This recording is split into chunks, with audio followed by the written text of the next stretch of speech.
Normalmente pensamos en la Segunda Guerra Mundial como batallas de tanques y trincheras, pero ¿sabías que fue el escenario más grande de la historia? Mientras millones luchaban en los frentes, en minas y laboratorios secretos, se creaba un mundo oculto. Hoy vamos a adentrarnos en esos mismos archivos clasificados como Top Secret, que debían ser destruidos en el 45, espejos orbitales que borran ciudades y tecnologías que la física aún considera imposible. Abróchate el cinturón, vamos a excavar donde la verdad da más miedo que cualquier mito.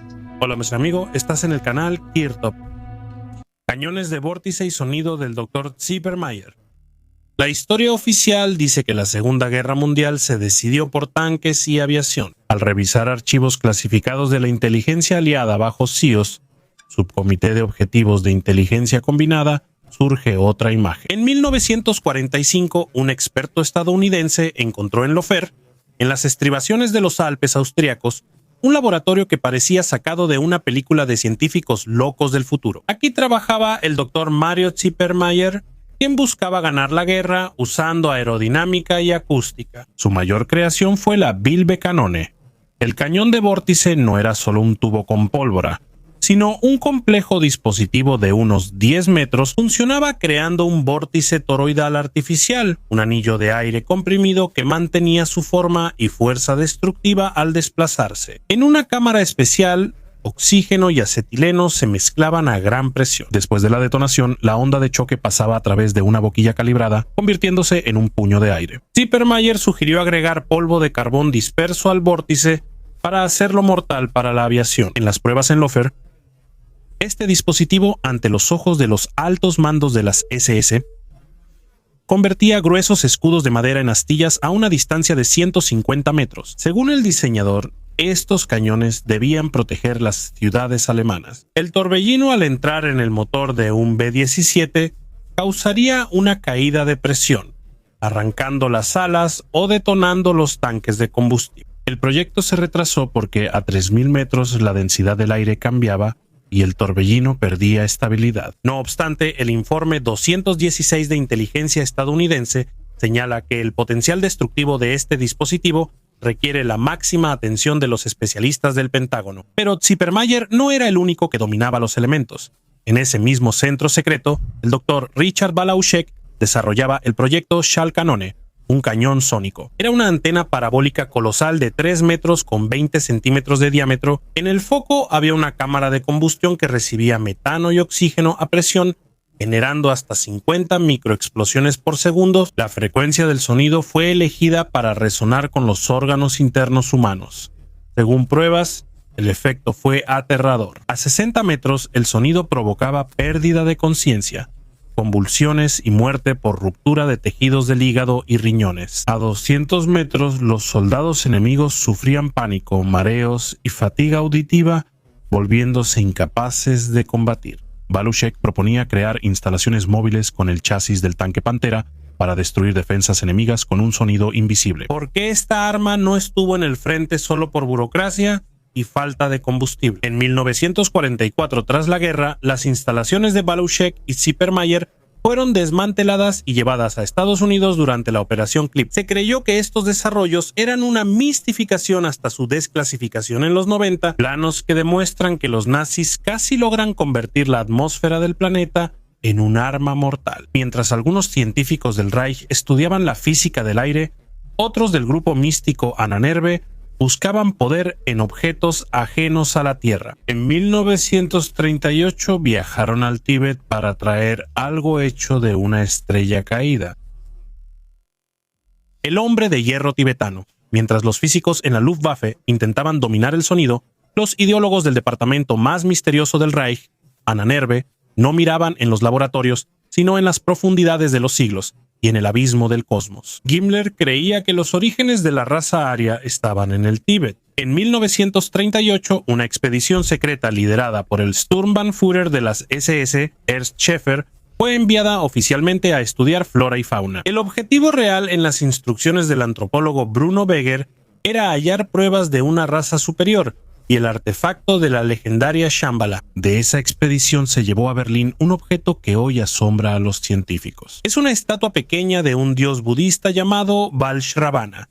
de unos 10 kilos apodada por las SS como el Hombre de Hierro. La deidad tenía en el abdomen una esvástica invertida, símbolo de buena suerte para budistas, pero para nazis era prueba de parentesco antiguo. La estatua desapareció tras la caída de Berlín y se creyó un mito hasta que en 2012 surgió en una colección privada. El propietario autorizó el análisis y los resultados sorprendieron a la ciencia. Investigadores de la Universidad de Stuttgart, liderados por Elmar Bugner, concluyeron que la estatua no está hecha de piedra ni hierro común. Es ataxita, un hierro meteórico muy raro con mucho níquel y cobalto. El análisis químico reveló que la estatua es un fragmento del meteorito Chingue, caído en la frontera de Siberia y Mongolia hace 15.000 años. Los nazis llevaron a Alemania un artefacto hecho de hierro estelar, quizás sin saberlo o entendiéndolo bien. Para Himmler, creyente de la doctrina del hielo mundial que afirma que la vida llegó a la Tierra en bloques de hielo desde el espacio,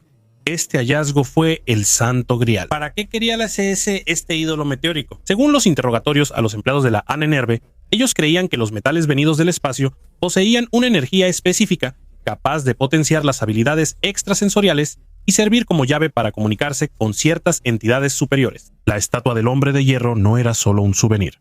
En laboratorios secretos la analizaban como acumulador de energía.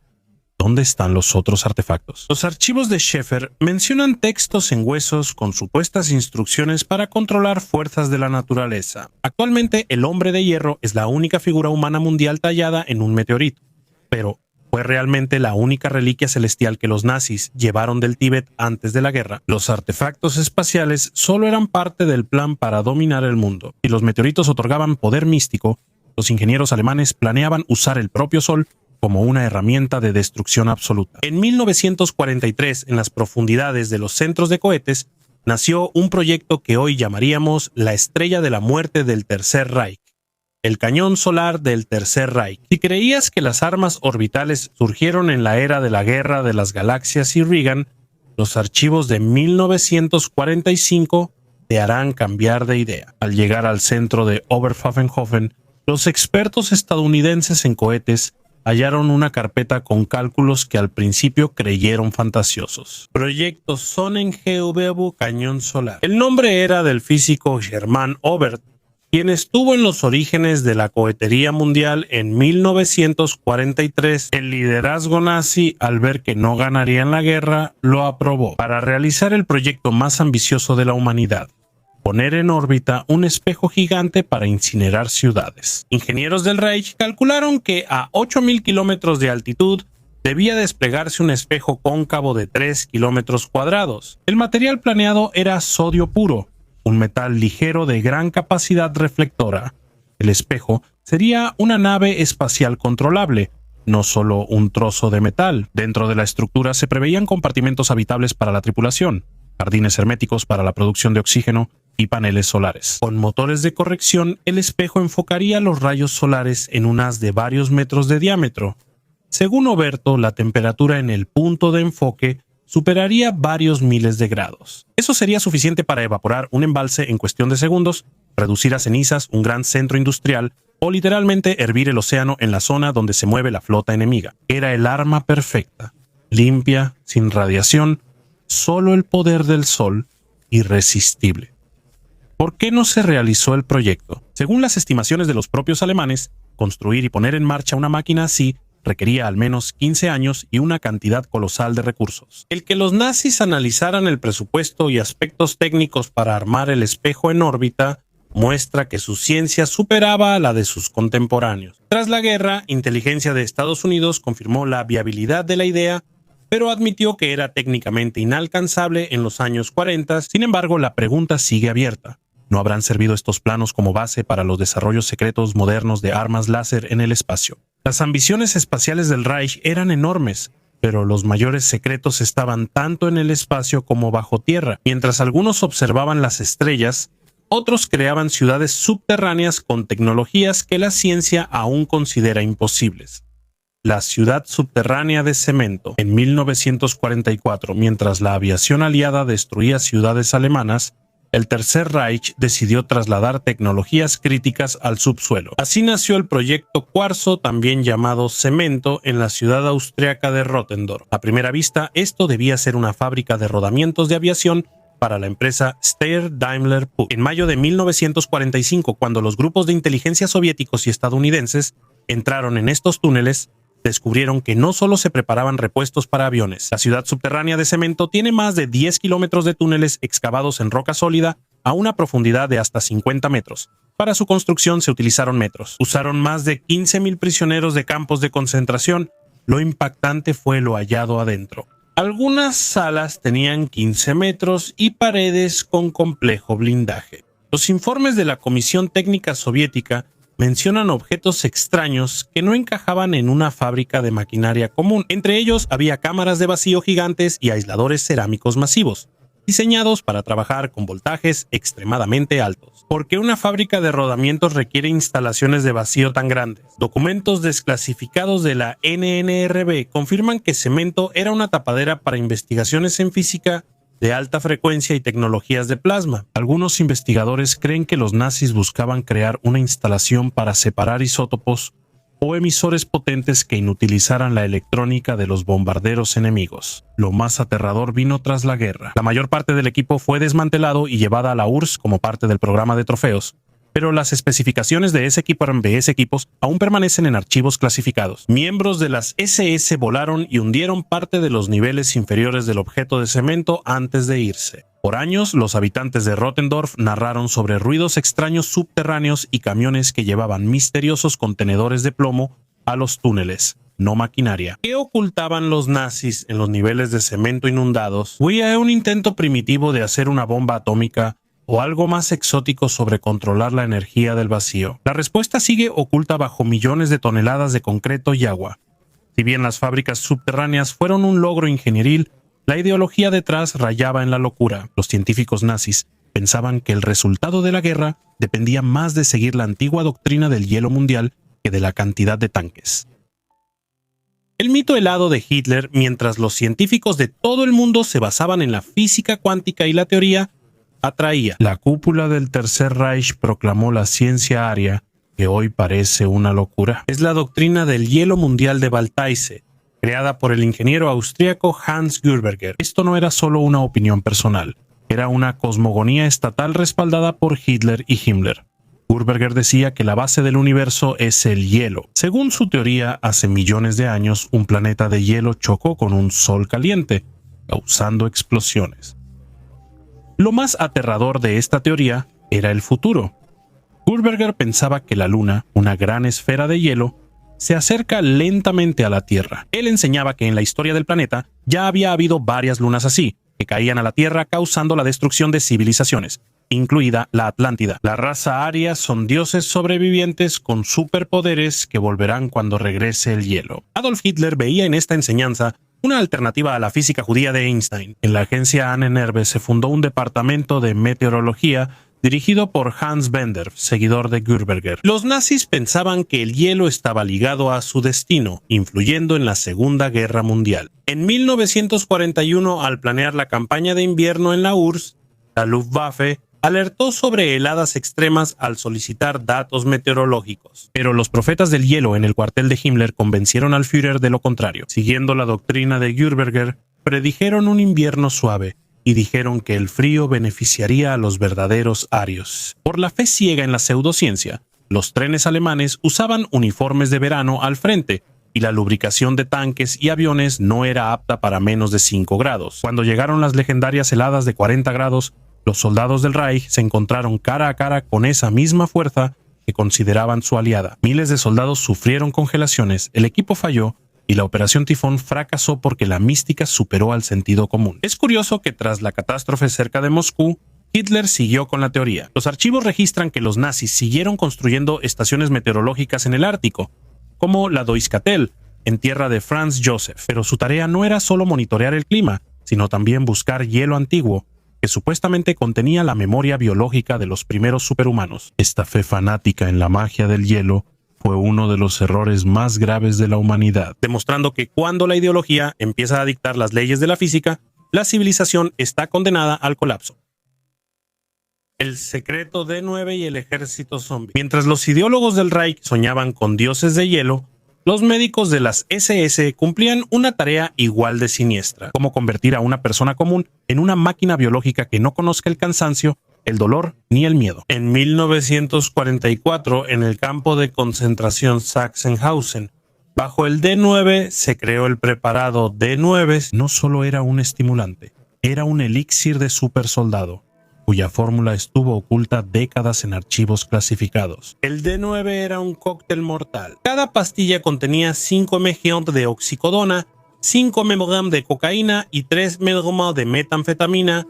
Además, se agregaban vitaminas sintéticas y alcaloides para potenciar el efecto. Los nazis querían dar este medicamento a tripulaciones de submarinos, saboteadores y unidades SS para que soportaran marchas forzadas sin dormir ni comer. El medicamento se probó en prisioneros de campos de concentración, con resultados impactantes.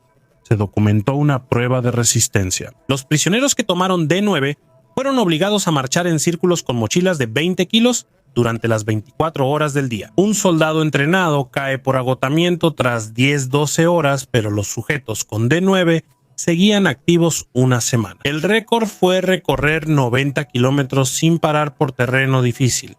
Sin embargo, ese costo por la resistencia fue aterrador. Los medicamentos provocaban cambios irreversibles en la psique. Los soldados se volvían como muertos vivientes. Obedecían órdenes mecánicamente. No sentían heridas ni instinto de autoconservación. Se observó ausencia de empatía y agresión excesiva en los sujetos de prueba. Los nazis creaban un ejército de zombies que seguían luchando pese a extremidades arrancadas o heridas mortales, ya que el toxicodón eliminaba el dolor. Afortunadamente para los aliados, la producción masiva del D9 empezó tarde y solo se probaron pocos lotes. En las tripulaciones de los submarinos enanos tipo Seehund, los submarinistas que tomaban los medicamentos podían permanecer en la diminuta y sofocante cabina hasta 4 días en estado de completa preparación para el combate. Tras la guerra, las fórmulas del D9 y los resultados de las investigaciones quedaron en manos de los servicios secretos de Estados Unidos y la URSS. Precisamente sobre la base de estos desarrollos nazis, durante los años de la Guerra Fría, se crearon los modernos psicoestimulantes de combate para las fuerzas de operaciones especiales. La magnitud real de los experimentos biológicos en el nuevo ser humano del Reich aún es debatida por historiadores de la medicina. El primer bombardero espacial en 1942, cuando la aviación convencional apenas empezaba a dominar los vuelos a altitudes medias. El ingeniero alemán Eugen Sänger y la matemática Irene Brett presentaron un proyecto que se adelantó a su tiempo por medio siglo. El Silbervogel, o pájaro de plata, era un bombardero espacial parcialmente orbital creado para atacar Estados Unidos desde el espacio. El pájaro de plata volaba de forma única. En vez de volar normalmente, se aceleraba en una pista de rieles de 3 kilómetros. Gracias a su potente motor cohete, al despegar llegaba a unos 280 kilómetros de altitud, entrando casi al espacio cercano. Pero lo más sorprendente ocurría en el descenso. Sänger pensaba que si el aparato entraba a la atmósfera en cierto ángulo, no se quemaría, sino que rebotaría. El rebote de una piedra en el agua se llama planeo en la atmósfera. Con estos saltos, el bombardero podía recorrer distancias enormes, llegando a Nueva York o Chicago en solo unas cuantas decenas de minutos. El aparato podía transportar 4 toneladas de bombas e interceptar al pájaro de plata era imposible, pues ningún sistema antiaéreo de esa época funcionaba a esas alturas y velocidades. El proyecto era tan ambicioso que el Reich ya no tenía los enormes recursos necesarios en 1944. Los cálculos de Sänger fueron tan precisos que tras la guerra sorprendieron a los aliados. La KGB documenta que Stalin ordenó secuestrar a Huygens Sänger en Francia para que completara su AVE tras revisar los planos capturados. La operación no fue exitosa para la URSS, pero la idea de Sänger inspiró el proyecto Buran y los transbordadores estadounidenses. Expertos militares de Estados Unidos admitieron que si los nazis hubieran concluido este aparato y lo combinaran con armas atómicas, el resultado de la guerra sería impredecible. El proyecto Ave de Plata quedó en la historia como el primer diseño de arma espacial real, haciendo realidad los ataques intercontinentales antes de la carrera espacial. La doctrina de la Tierra hueca y la búsqueda de entradas a otros mundos. Entre las teorías extrañas de la dirigencia de la URSS, la más enigmática es la de la tierra hueca de Holvetlia. No era solo una fascinación mística de Adolf Hitler y Heinrich Himmler, sino un programa estatal con grandes recursos. Los ideólogos nazis creían seriamente que nuestro planeta está vacío por dentro, y que ahí, bajo la corteza, se esconde otra vida, civilizaciones de alta tecnología e incluso un sol interno. En 1942, por orden de Hermann Göring, se organizó una de las operaciones militares más extrañas. Unos científicos dirigidos por Heinz Fischer viajaron a la isla de Rügen en el mar Báltico. Debían apuntar un potente radar en la instalación hacia el cielo en un ángulo de 45 grados, no al horizonte. Ellos creían que si la Tierra era cóncava, los rayos del radar, al reflejarse en la atmósfera, podrían ver la flota británica directamente a través del centro del planeta. El experimento fracasó, pero intentarlo evidencia cuánto el misticismo influyó en la estrategia militar. Se buscó con especial atención la entrada a este espacio subterráneo en el Tíbet, Himalaya, extremo norte y principalmente en la Antártida. En 1938, la expedición del capitán Alfredo Richer, en el barco Schwabenland, declaró una enorme extensión del continente helado como propiedad de Alemania bajo el nombre de Nueva Suabia. Oficialmente se hizo para proteger la caza de ballenas, pero informes secretos de las SS hablaban de buscar oasis cálidos y cuevas geotérmicas hacia el interior del planeta. Tras la guerra, submarinistas de Estados Unidos rumoraban que submarinos alemanes Serie 21 iban a la Antártida con archivos secretos y materiales raros. Se dice que los nazis hallaron grandes cavernas subterráneas creadas por corrientes cálidas e intentaron fundar la base secreta 211. El almirante Karl Dionys afirmó que la flota submarina alemana creó para el Führer una fortaleza inexpugnable y un paraíso terrenal en el otro extremo del mundo. ¿Fue esta figura solo una metáfora, o los nazis realmente encontraron algo anómalo bajo los hielos de la Antártida? La ciencia oficial niega la posibilidad de la existencia de vacíos de tal magnitud. Los muchos testimonios sobre las operaciones de la Ahnenerbe llevan a los historiadores a cuestionarse repetidamente. ¿Qué buscaban las SS en los lugares más remotos si lo encontraron? La bomba de vacío y la pesadilla de Ohrdruf ocurrieron mientras el proyecto alemán de bomba atómica se retrasaba por falta de uranio y agua pesada. Científicos dirigidos por el Dr. Mario Zippermayer trabajaban en armas termobáricas, conocidas en 1944 como bomba de carbón o proyecto Hollenstaub. La idea era muy eficaz. En vez de desintegración radiactiva, los nazis usaron presión colosal y combustión de oxígeno atmosférico. La esencia técnica del experimento consistía en lo siguiente: una carga especial lanzaba al aire una enorme nube de polvo de carbón finamente disperso, mezclado con oxígeno líquido. Instantes después, una segunda detonación encendía la mezcla y causaba una explosión volumétrica muy potente, generando un vacío total. El episodio más secreto fue el 4 de marzo de 1945, en el campo de pruebas de Ohrdruf, Turingia. Según un testigo, según archivos de la GRU desclasificados en los 90, informes de inteligencia militar soviética señalan que los nazis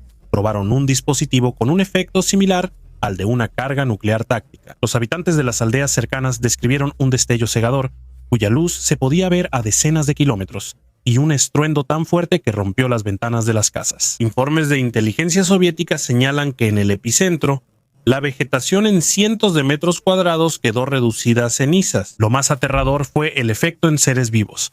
En el polígono usaron cientos de prisioneros del campo cercano como sujetos de prueba. Los investigadores hallaron cuerpos sin heridas ni quemaduras, pero con los pulmones volteados y los tímpanos rotos. Este es el efecto típico de una bomba de vacío.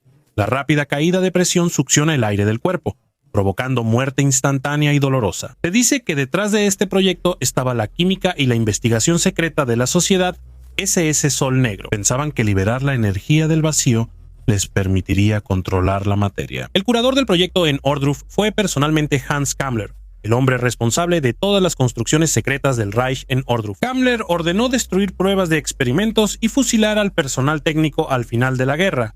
¿Por qué los nazis no usaron esta arma en el frente? Los documentos muestran un callejón sin salida logístico. El uso masivo de bombas de vacío necesitaba mucho oxígeno líquido, que la industria alemana bombardeada ya no podía producir. Tras la guerra, expertos de Estados Unidos y la URSS recopilaron información de Ohrdruf. Las bombas de vacío modernas, como el papá de todas las bombas ruso, provienen de los experimentos de Siepermeier. Pero el secreto de cuán cerca estuvieron los nazis de crear un arma completa del fin del mundo en los bosques de Turingia sigue siendo clasificado en los archivos de varios países. La morgue tecnológica del lago Toplitz. A finales de abril de 1945, al ver inevitable el colapso, oficiales de las SS iniciaron un plan para ocultar los desarrollos más peligrosos. El lago Toplitzsee, en los Alpes austriacos, fue el centro de estos hechos y aún es llamado el lago asesino por los locales.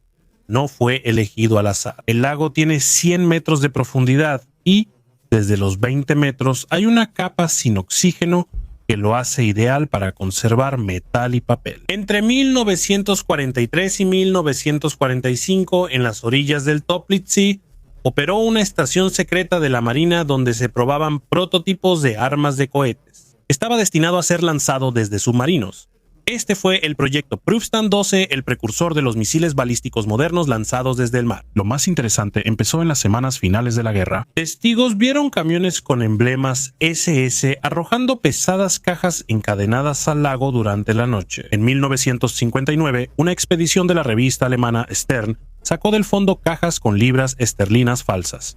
Operación Bernhard. Eso solo era una tapadera. Los secretos estaban más ocultos.